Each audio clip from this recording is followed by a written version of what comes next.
and she was saying that I was a little news carrier and my mouth and on my own. I'm about to get started with making dinner. I'm doing cabbage and saltfish with boiled dumpling and banana.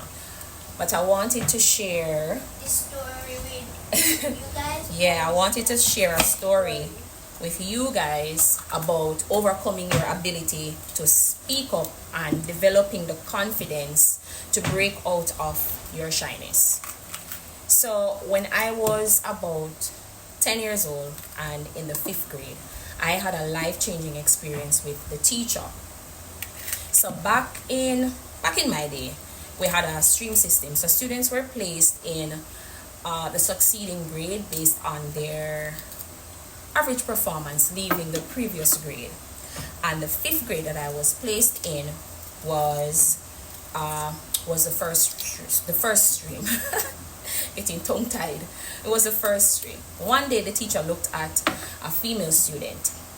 Let's say her name is Melissa. I don't know what she did or what she said, but the teacher looked at her and she said, it should have been, let's say, Kimberly. So it should have been Kimberly who was placed in this class instead of you. So when it was lunchtime, I saw Kimberly and I told her what the teacher said. Kimberly now went back and told Melissa what I told her, and Melissa went to the teacher. So after lunch, the process is that we'd line up before we go into the classroom.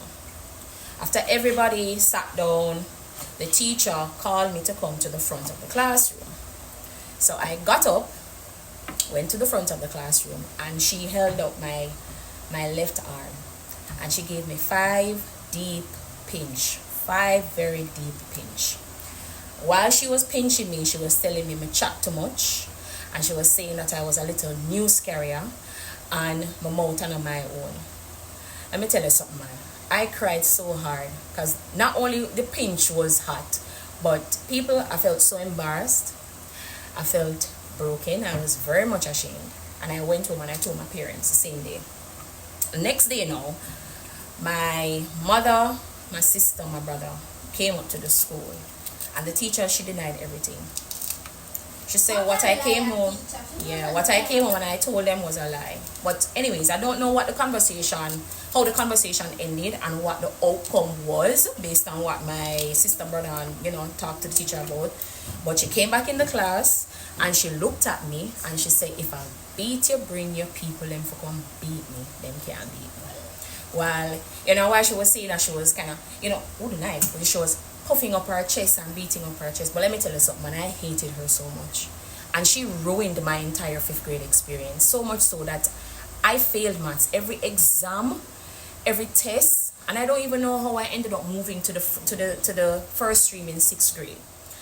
But as I got older and I realized that the experience left deep trauma in such a way that throughout high school, college, and even sometimes now as an adult, I've had fears with speaking up. So when I see something or I hear something that is either right or wrong, I kind of just turn a blind eye to it because I remember what that teacher said.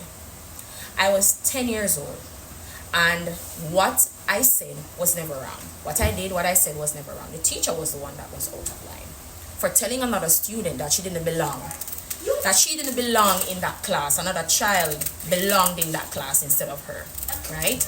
But I know that there is a lot of value in my voice, and what I have to say, it will always matter. And over the course of my working life, I've gained a lot of experience with overcoming shyness, with speaking and just speaking up on things that matter, getting my thoughts, getting my opinions out, even if it might strike a nerve. Who cares?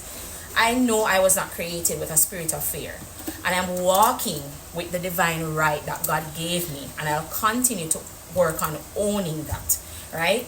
Nobody will ever make me feel bad for speaking up or speaking out on what I think matters. I don't care who you are, right?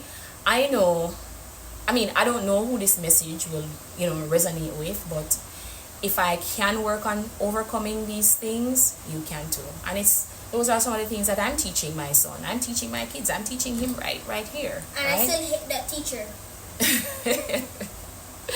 So for anybody out there who is an overthinker, you're shy, you're always getting your head about, not being able to do the thing, be the thing, say the thing, you can do it. You hear?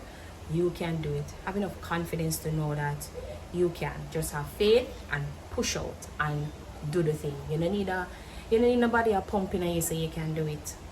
Right? And for anybody out there who is healing from trauma, right, in the sense where you've not had people in your corner, you've not had support all your life, go and look in the mirror. When you wake up in the morning, who do you see? You see yourself. You don't see a group of people around you, right? So you can do the thing. And it also, another message in here too is that teachers, I don't know if any teacher is going to come across this video, but for teachers too, you shape the lives of children, and the impact that you have on their life, it can be negative or it can be positive, right? And when you say something or you do something, that can change a child's life forever. You don't even know. These children will grow into adults, and it will impact the way they show up in the world and the way how they show up in the different spaces that they would need to show up in. So be a positive impact to the children who you come across on a daily, right? They've been placed in your hands to nurture, to develop, to grow, to help them also to find their purpose in life. That's where it starts. It starts from the home, they say. What teachers do, you do play a role in this as well. So that's it, guys. That's my message. I'll see you in the next video.